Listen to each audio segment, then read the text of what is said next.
dengan berbagai persamaan dan perbedaan. Maksudnya membedakan dengan manusia lainnya. Budi adalah seorang mahasiswa masuk ke SMK di kotanya tinggal. Siswa tersebut memilih masuk SMK karena saran dan pertimbangan dari keluarga. Alasannya adalah setelah lulus maka akan mudah untuk mendapatkan pekerjaan. Keluarga termasuk keluarga yang kurang mampu sehingga akan kesulitan ia melanjutkan pendidikan yang lebih tinggi. Sisi lain, sebenarnya ia tidak berbakat di jurusan SMK sekarang ini. Ia berbakat di bidang komunikasi. Untuk masuk sekolah komunikasi memerlukan biaya yang tidak sedikit dan sekolah tersebut ada di luar kota. Sebagai seorang pendidik, solusi apa yang akan Anda berikan kepada Budi sehingga dia bisa menerima keadaan ini dan memaksimalkan potensi yang ada pada dirinya? Saya sih, hidup ini memiliki perbedaan dan persamaan.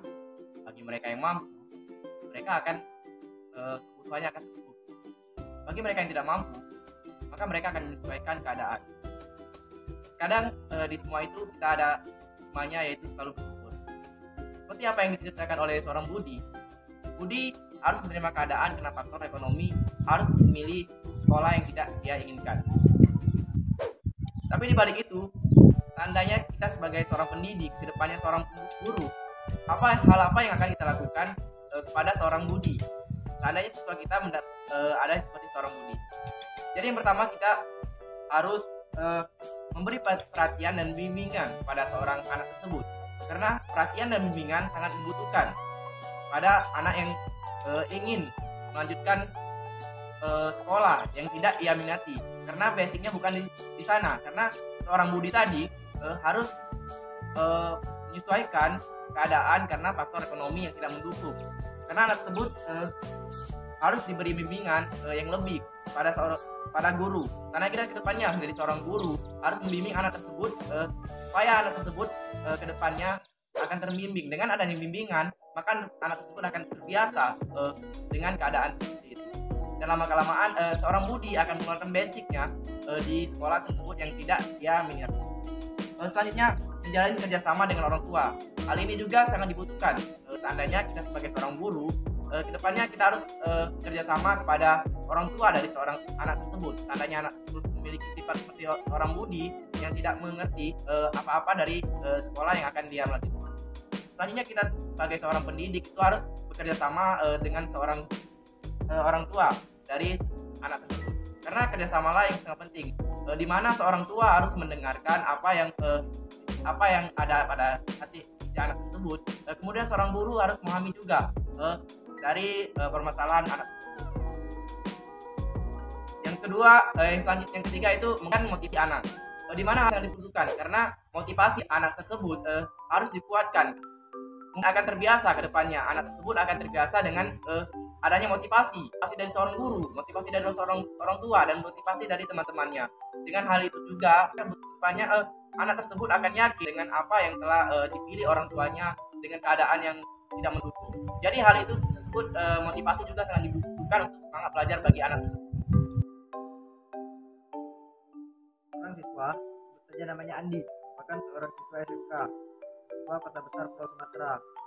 Ia merupakan seorang pemilik bakat di dunia teknik. Hanya saja ia orangnya tidak percaya diri, malu, overthinking. Ia selalu ragu akan keputusan dan tindakan yang ia buat. Ia takut keputusan yang ia buat akan ditolak oleh orang lain. Sebagai seorang pendidik, solusi apa yang akan Anda berikan kepada Andi sehingga dia bisa menerima keadaan dan memaksimalkan potensi yang ada pada diri? Oke, baik. Membahas soal Andi. Pada poin ini tadi, Andi ini seorang yang pemalu, overthinking, dan berpikir negatif. Jadi, untuk menyelesaikan hal ini, kita sebagai seorang guru ke depannya, untuk mendidik hal anak tersebut, untuk mendidik karakter dari anak tersebut, kita sebagai seorang guru itu harus yang pertama itu memberi dorongan anak tersebut untuk menceritakan hal-hal yang membuat mereka malu. Jadi hal ini juga sangat dibutuhkan, di mana anak tersebut harus bercerita tentang apa yang membuat malu. Jadi ini juga bisa membantu kedepannya untuk anak tersebut jadi tidak malu lagi. Yang kedua itu jangan sebut anak itu sebagai seorang pemalu, karena jika kita sebagai seorang guru atau pendidik kedepannya menyebut anak tersebut memiliki karakter yang pemalu, jadi itu hanya memperkecil mereka dan hanya membuat mereka makin malu. Itu juga berpengaruh bagi mereka untuk mengembangkan karakter mereka. Jadi kita sebagai seorang pendidik kedepannya jangan memperkecil atau menyebut anak tersebut pemalu, karena itu mengganggu kedepannya. Selanjutnya, hindari memahami anak. Hal ini juga dibutuhkan sebagai seorang pendidik. Jangan memahami anak itu terlalu dalam, karena itu juga bisa membuat anak merasa cenderung untuk menjadi lebih malu, karena kita sebagai guru itu jangan terlalu memahami anak yang pemalu. Jadi anak itu harus diberi motivasi yang lebih tinggi supaya mereka tidak malu lagi. Yang selanjutnya itu tempat anak pada kondisi sosial, di mana kondisi ini sangat dibutuhkan juga. Anak harus berinteraksi dengan mereka, dengan teman sebaya atau masyarakat sosial, karena hal ini sangat dibutuhkan bagi kedepannya, karena sosialisasi itu lebih penting dan akan membangkit karakter anak yang pemalu tersebut. Jadi dengan adanya sosial, maka anak tersebut akan lebih bangkit lagi, lebih rasa malunya akan hilang lama-kelamaan dengan adanya sosial tersebut. Dan selanjutnya bangun rasa peduli pada anak. Hal ini juga sangat dibutuhkan sebagai karakter seorang guru untuk memecahkan masalah dari anak tersebut. Tandanya kita memiliki siswa yang pemalu, jadi kita itu sebagai seorang pendidik kedepannya harus membangun rasa peduli kepada anak tersebut, karena hal ini juga sangat dibutuhkan kedepannya kepada seorang pendidik, sebelumnya untuk pendidik dari anak usia dini sampai pendidik dari menengah atas, itu sangat dibutuhkan bagi seorang pendidik untuk membangkit rasa malu anak itu dengan cara mendorong anak tersebut dan meyakini anak tersebut untuk bisa. Karena itu juga sebagai motivasi kita sebagai seorang guru untuk anak yang pemalu tersebut. Yang terakhir itu beri pujian. Hal ini juga sangat dibutuhkan, karena kita sebagai seorang pendidik itu harus memberi pujian kepada siswa.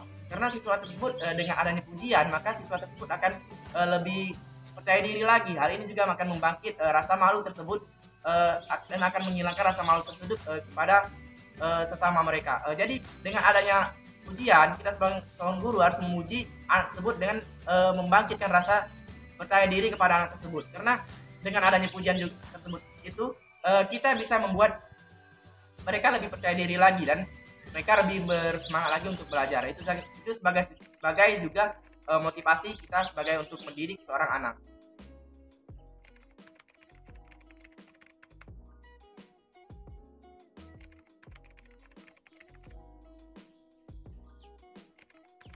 Pembelajaran tatap muka telah berubah menjadi pembelajaran tatap maya. Hal ini disebabkan oleh adanya pandemi COVID-19. Maka kendala yang dihadapi ketika pembelajaran daring mulai dari sinyal buruk, kuota terbatas, semangat, dan kemandirian peserta didik yang lemah dalam pembelajaran, sehingga pembelajaran terkesan menonton dan tidak menyenangkan. Jelaskan bagaimana cara Anda sebagai pendidik dapat membuat pembelajaran tetap maya tetap menyenangkan bagi peserta didik. Baik, mungkin ini pelajaran bagi kita ya. Bukan hanya di dunia pendidikan, tapi di seluruh sektor yang ada di Indonesia ini. Jadi untuk mengatasi masalah tersebut, karena kita sebagai seorang pendidik kedepannya itu mengatasi permasalahan yang di daring ini, di mana pembelajaran selalu terkendala oleh sinyal, baik sinyal maupun fasilitas yang tidak memadai untuk mengadakan suatu daring ini. Jadi seandainya kita kedepannya sebagai seorang pendidik, hal apa yang akan kita lakukan untuk menyelesaikan permasalahan ini? Yang pertama itu kita itu harus memberikan motivasi yang seluas-luasnya kepada seorang siswa, karena dengan tersebut dari semangat belajar mereka jadi tidak bosan dengan adanya pembelajaran daring ini.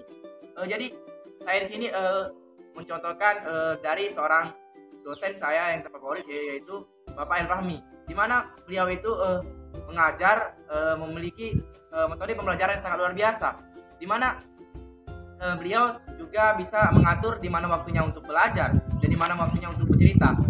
Beliau juga bercerita tentang sosial, di mana hal ini juga sangat bermanfaat bagi siswa dan tidak membuat hal bosan bagi siswa tersebut.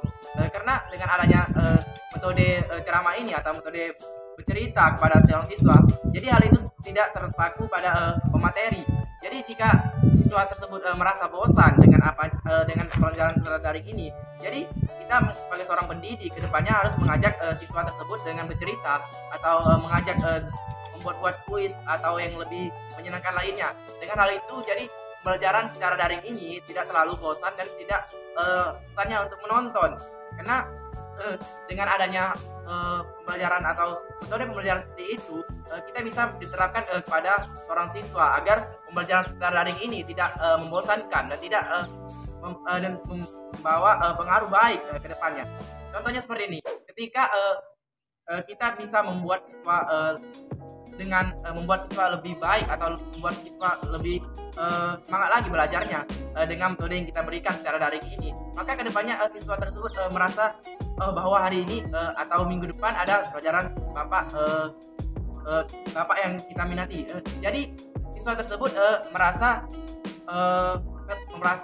lebih bersemangat karena kita sebagai seorang pendidik bisa membawa siswa tersebut dengan metode pembelajaran yang luar biasa di acara di daring ini. Jadi ini merupakan peran seorang guru atau PR seorang guru ke depannya dalam masa pandemi ini sangat dibutuhkan, karena harus mengatur strategi yang sebaik-baiknya kepada seorang siswa atau mahasiswa. Jadi ini sangat perang untuk memberikan metode pembelajaran yang sangat luar biasa, itu sangat dibutuhkan. Jadi kita itu harus pandai-pandainya menjadi seorang guru dan memberikan kesan yang terbaik untuk belajar tetap. Jadi dengan ini mungkin tersebut akan membawa termotivasi untuk. Emosi remaja itu cenderung tidak stabil, sering meluap-luap, perasaan mudah marah, membawa emosi dan emosi-emosi negatif lainnya. Terkadang sikap itu diarahkan ke hal-hal negatif. Bagaimana tindakan kita sebagai pendidik mengatasi hal tersebut? Baik, pertanyaan ini kita sebagai seorang pendidik harus menyikapi mahasiswa atau mahasiswa yang emosional tinggi. Jadi di sini kita itu terlebih dahulu mengetahui apa penyebab dari siswa itu emosional. Yang pertama itu biasanya disebabkan oleh depresi. Depresi juga sangat berpengaruh menyebab siswa itu emosional. Yang kedua itu perasaan cemas. Perasaan cemas juga membuat siswa itu menjadi lebih emosional tinggi. Yang selanjutnya itu kebingungan secara sosial. Jadi ini juga menyebabkan siswa itu emosional. Yang selanjutnya itu yang terakhir itu biasanya disebabkan oleh menurut kedokteran itu disebabkan oleh pubertas. Karena masa-masa pubertas itu membuat siswa itu lebih emosional tinggi, lebih tidak bisa mengontrolkan diri. Jadi masa pubertas itu sangat berpengaruh terhadap siswa yang emosional. Dan selanjutnya bagaimana sih cara kita sebagai seorang guru menangani kasus ini atau menangani masalah dari siswa itu yang emosional tinggi? Kita sebagai seorang guru itu harus memahami yang pertama kita itu mengajak siswa itu untuk menenangkan diri, karena hal ini juga sangat dibutuhkan, di mana kita mengajak siswa tersebut untuk menenangkan diri agar siswa tersebut lebih tenang lagi dan emosionalnya lebih terjaga lagi dengan cara diajak untuk menenangkan diri. Yang kedua itu jangan biasakan memendam amarah. Kita itu sebagai seorang pendidik harus mengajak siswa itu jangan sampai untuk memendamkan amarah tersebut dipendam, karena itu tidak bagus, karena dapat meluap-luapkan emosional tersebut semakin tinggi. Dan selanjutnya itu berikan pujian. Pujian ini seperti yang saya sampaikan sebelumnya, pujian ini merupakan hal yang sangat penting sebagai seorang guru untuk memberikan pujian kepada seorang siswa, karena dengan ada pujian maka siswa tersebut akan lebih tenang lagi emosinya, lebih terjaga lagi emosinya. Dengan hal ini juga pujian itu sangat diperankan penting pada siswa yang emosional tersebut. Dan selanjutnya tetapkan contoh yang baik bagi seorang guru. Kita itu harus memberikan contoh yang baik. Bagaimana sih sebagai seorang guru yang baik itu, dan bagaimana sih menenangkan siswa yang emosional tersebut dengan cara metode yang kita berikan, metode pembelajaran yang kita berikan itu secara baik. Karena dengan memberikan contoh yang baik, maka siswa tersebut tidak akan memberikan emosional yang tinggi. Karena emosional yang tinggi itu bisa terjadi karena cara kita mengajar itu kurang baik, dan cara kita membimbing anak tersebut kurang baik. Karena dengan adanya memberikan metode pembelajaran yang sebaik-baiknya, maka siswa tersebut akan terkontrol emosinya. Selanjutnya aktivitas fisik untuk meluangkan amarah. Jadi di sini juga seandainya kita menemukan siswa yang amarahnya tinggi atau emosional tinggi, kita bisa mengajak siswa tersebut dengan olahraga ringan, atau bagaimana dengan fisik yang tergerak atau bergerak lebih memanaskan perasaan, memanaskan olahraga atau apapun itu, karena itu juga sangat penting. Karena dengan cara itu maka emosional dari siswa tersebut akan terkontrol dengan adanya olahraga ringan. Hal itu juga sangat membantu untuk memecahkan masalah dari siswa yang emosional tinggi. Cerita banyak hujan. Itu juga dengan harapan. Tidak lengkap tanpa ada tujuan. Tidak ada yang salah untuk berfantasi, karena setiap orang bebas untuk bermimpi. Mimpi, mimpi, dan mimpi. Mungkin kamu akan lelah dengan kata mimpi, karena kamu sering dikecewakan. Karena yakinlah bahwa di antara mimpi dan harapan itu pasti ada jalan. Tidak bisa, tapi di hati saya berkata, saya pasti bisa. Saya pasti bisa. Karena ketika saya mendengarkan apa kata mereka, saya akan jatuh. Di saat saya jatuh, semua jalan pun terasa buntu, semua harapan pun selalu runtuh. Karena dalam hati saya berkata, saya pasti bisa. Saya pasti bisa. Saya pasti bisa untuk berdoa. Saya pasti bisa untuk usaha. Dan saya pasti bisa untuk keluarga, negara, dan bangsa.